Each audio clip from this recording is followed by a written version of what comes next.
এই মাসে একটি রাত আছে যে রাতের ইবাদত হাজার মাসের চেয়ে উত্তম। এই মাসের জান্নাতের দরজাগুলো খুলে দেওয়া হয়, জাহান্নামের দরজাগুলো বন্ধ করা হয়। এই মাসে আল্লাহ নিজে বলেন, রোজা আমার জন্য এবং আমিই এর পুরস্কার দেব। এই মাসটির নাম রমজান।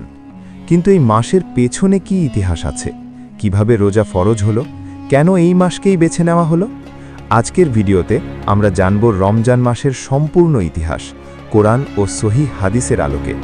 শেষ পর্যন্ত থাকুন, কারণ শেষে এমন একটি তথ্য জানাবো যা হয়তো আপনি আগে কখনো শোনেননি। রমজান শব্দটি আরবি রামাদ থেকে এসেছে, যার অর্থ হল তীব্র গরম বা দহন। আরবি ভাষায় যখন ইসলামী ক্যালেন্ডার তৈরি হয়, তখন মাসগুলোর নাম দেওয়া হয়েছিল সেই ঋতু অনুযায়ী যে সময় সেগুলো পড়েছিল। রমজান মাস তখন গ্রীষ্মের প্রচণ্ড গরমের সময় পড়েছিল, তাই নাম হয়েছিল রমজান। তবে আলেমরা এর আরেকটি ব্যাখ্যাও দেন। রমজান মানে হল যে মাস গুনাহকে পুড়িয়ে ছাই করে দেয়। অনেকে মনে করেন রোজা শুধু ইসলামের বিধান, কিন্তু এটি সঠিক নয়।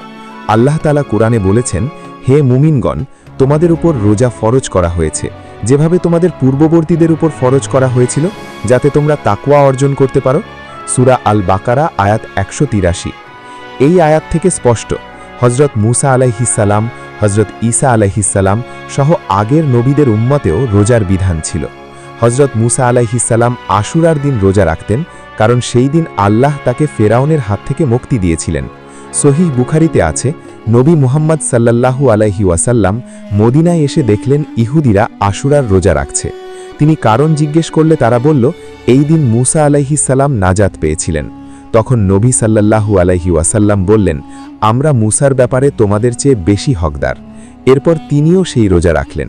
সহিহ বুখারী হাদিস নম্বর 2004। রমজান মাসের রোজা ফরজ হয়েছিল দ্বিতীয় হিজরিতে, অর্থাৎ মদিনায় হিজরতের 2 বছর পর 624 খ্রিস্টাব্দে। এর আগে মুসলমানরা আশুরার দিন রোজা রাখত, কিন্তু সেটি ফরজ ছিল না। রমজানের রোজা ফরজ হওয়ার পর আশুরার রোজা নফল হয়ে যায়।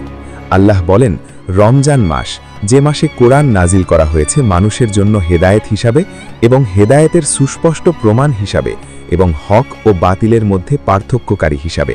সুতরাং তোমাদের মধ্যে যে এই মাস পাবে সে যেন রোজা রাখে। সূরা আল বাকারা আয়াত 185। রমজান মাসের সবচেয়ে বড় ঘটনা হল, এই মাসেই কোরআন নাজিল শুরু হয়েছিল। 610 খ্রিস্টাব্দে রমজান মাসে হেরা গুহায় নবী মুহাম্মদ সাল্লাল্লাহু আলাইহি ওয়াসাল্লামের কাছে জিবরাইল আলাইহিস সালাম এসে প্রথম ওহী নিয়ে আসেন। সেই প্রথম ওহী ছিল, পড়ো তোমার রবের নামে, যিনি সৃষ্টি করেছেন। সূরা আলাক আয়াত 1। আল্লাহ কোরআনে নিজে বলেছেন, নিশ্চয়ই আমি এটি নাজিল করেছি লাইলাতুল কদরে। সূরা আল কদর আয়াত 1। নবী সাল্লাল্লাহু আলাইহি ওয়াসাল্লাম বলেছেন, লাইলাতুল কদর রমজানের শেষ 10 রাতের বেজোড় রাতে খোঁজো। সহিহ বুখারী হাদিস নম্বর 2017। রমজানের ফজিলত সম্পর্কে নবী মুহাম্মদ সাল্লাল্লাহু আলাইহি ওয়াসাল্লাম বলেছেন, রমজান মাস শুরু হলে জান্নাতের দরজাগুলো খুলে দেওয়া হয়, জাহান্নামের দরজাগুলো বন্ধ করা হয় এবং শয়তানকে শিকলে বেঁধে দেওয়া হয়। সহিহ বুখারী হাদিস নম্বর 1899। আল্লাহ তাআলা হাদিসে কুদসিতে বলেছেন, রোজা আমার জন্য এবং আমিই এর প্রতিদান দেব। বান্দা আমার জন্য তার খাওয়া, পান করা এবং কামনা ছেড়ে দেয়। সহিহ বুখারী হাদিস নম্বর 1904। এই হাদিসটি অসাধারণ, কারণ আল্লাহ বলছেন, অন্য সব ইবাদতের পুরস্কার নির্ধারিত আছে, কিন্তু রোজার পুরস্কার সীমাহীন, কারণ আল্লাহ নিজে দেবেন। রোজার বিধান একদিনে চূড়ান্ত হয়নি, এটি ধাপে ধাপে নির্ধারিত হয়েছে। প্রথমে রোজা ঐচ্ছিক ছিল, যে চাইতো রোজা রাখত, না হয় ফিদিয়া দিত। আল্লাহ বলেন, আর যারা রোজা রাখতে অক্ষম তারা ফিদিয়া দেবে, একজন মিসকিনকে খাওয়াবে। সূরা আল বাকারা আয়াত 184। এরপর রোজা সবার জন্য ফরজ করা হলো। প্রথমে ঈশার নামাজের পরেই পানাহার বন্ধ হয়ে যেত, কিন্তু মানুষ কষ্ট পেত। পরে আল্লাহ সুবহে সাদিক পর্যন্ত পানাহারের অনুমতি দিলেন।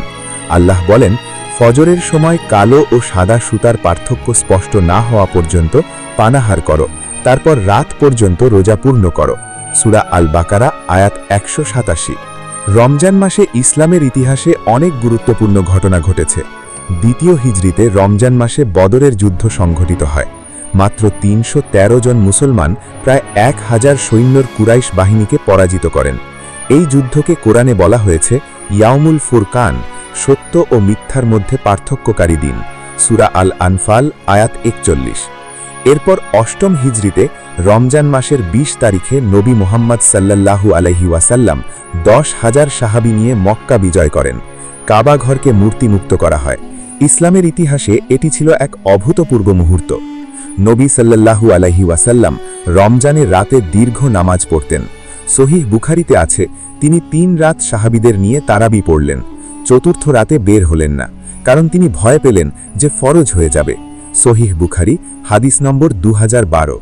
পরে হজরত উমর রাদিয়াল্লাহু আনহুর সময় উবাই ইবনে কাব রাদিয়াল্লাহু আনহুর নেতৃত্বে জামাতে তারাবির প্রচলন শুরু হয়। লাইলাতুল কদর সম্পর্কে আল্লাহ পুরো একটি সূরা নাজিল করেছেন। আল্লাহ বলেন, লাইলাতুল কদর ১০০০ মাসের চেয়ে উত্তম। এই রাতে ফেরেশতারা ও রূহ তাদের রবের অনুমতিক্রমে সকল সিদ্ধান্ত নিয়ে অবতরণ করে। এই রাত ফজর উদয় হওয়া পর্যন্ত শান্তিময়। সূরা আল কদর আয়াত ৩ থেকে ৫। ১০০০ মাস মানে ৮৩ বছরেরও বেশি সময়, অর্থাৎ এক রাতের ইবাদত একজন মানুষের পুরো জীবনের ইবাদতের চেয়েও বেশি মূল্যবান হতে পারে। নবী সাল্লাল্লাহু আলাইহি ওয়াসাল্লাম বলেছেন, যে ব্যক্তি লাইলাতুল কদরে ঈমানের সাথে ও সওয়াবের আশায় ইবাদত করবে, তার আগের সব গুনাহ মাফ করে দেওয়া হবে। সহিহ বুখারী হাদিস নং ১৯০১। রমজানের শেষ ১০ দিনে নবী সাল্লাল্লাহু আলাইহি ওয়াসাল্লাম ইতিকাফ করতেন। আয়েশা রাদিয়াল্লাহু আনহা বলেন, নবী সাল্লাল্লাহু আলাইহি ওয়াসাল্লাম প্রতি রমজানের শেষ ১০ দিন ইতিকাফ করতেন, যতদিন তিনি বেঁচে ছিলেন। সহিহ বুখারী হাদিস নং ২০২৬। ইতিকাফ মানে মসজিদে নিজেকে আটকে রেখে সম্পূর্ণভাবে আল্লাহর ইবাদতে মনোযোগ দেওয়া। রোজা কেন ফরজ করা হয়েছে?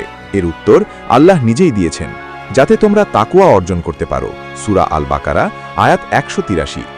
তাকওয়া মানে শুধু ভয় নয়, তাকওয়া মানে হলো আল্লাহর সচেতনতা, প্রতিটি কাজে মনে রাখা যে আল্লাহ দেখছেন। নবী সাল্লাল্লাহু আলাইহি ওয়াসাল্লাম বলেছেন, যে ব্যক্তি মিথ্যা কথা ও খারাপ আজ ছাড়েনি, তার শুধু খাওয়া পান ছাড়া কোনো প্রয়োজন আল্লাহর নেই। সহিহ বুখারী হাদিস নং ১৯০৩। এই হাদিসটি আমাদের মনে করিয়ে দেয়, রোজা শুধু পেট খালি রাখার নাম নয়, রোজা হলো আত্মাকে পরিশুদ্ধ করার প্রশিক্ষণ। এবার সেই বিশেষ তথ্যটি জানাই যা অনেকে জানেন না। লাইলাতুল কদরের রাতে কি দোয়া পড়বেন? আয়েশা রাদিয়াল্লাহু আনহা একবার নবী সাল্লাল্লাহু আলাইহি ওয়াসাল্লামকে জিজ্ঞেস করলেন, ইয়া রাসূলাল্লাহ, যদি আমি লাইলাতুল কদর পাই তাহলে কি পড়ব? নবী সাল্লাল্লাহু আলাইহি ওয়াসাল্লাম বললেন, বলো, আল্লাহুম্মা ইন্নাকা আফুউন তুহিব্বুল আফওয়া ফা আফু আন্নি। অর্থ, হে আল্লাহ, তুমি ক্ষমাশীল, তুমি ক্ষমা করতে ভালোবাসো, তাই আমাকে ক্ষমা করো। তিরমিজি হাদিস নং ৩৫১৩। রমজান কেবল একটি মাস নয়, এটি হলো আল্লাহর পক্ষ থেকে প্রতি বছর আসা একটি বিশেষ সুযোগ। এই মাসে কুরআন নাজিল হয়েছে, বদরের যুদ্ধ হয়েছে, মক্কা বিজয় হয়েছে। এই মাসে আল্লাহ নিজে রোজাদারের পুরস্কারের দায়িত্ব নিয়েছেন। এই মাসে একটি রাত আছে যা ১০০০ মাসের চেয়ে উত্তম। আল্লাহ বলেছেন, আমার বান্দারা যখন আমাকে আমার সম্পর্কে জিজ্ঞেস করে, আমি তো কাছেই আছি। যে আমাকে ডাকে, আমি তার ডাকে সাড়া দিই। সূরা আল বাকারা আয়াত ১৮৬। লক্ষ্য করুন, এই আয়াতটি রোজার আয়াতগুলোর মাঝখানে এসেছে, কারণ রমজান হলো আল্লাহর সবচেয়ে কাছে যাওয়ার সময়। আল্লাহ আমাদের সকলকে রমজানের হক আদায় করার তৌফিক দান করুন। যদি ভিডিওটি উপকারী মনে হয় তাহলে লাইক করুন, শেয়ার করুন এবং চ্যানেলটি সাবস্ক্রাইব করুন। জাযাকাল্লাহু খায়রান।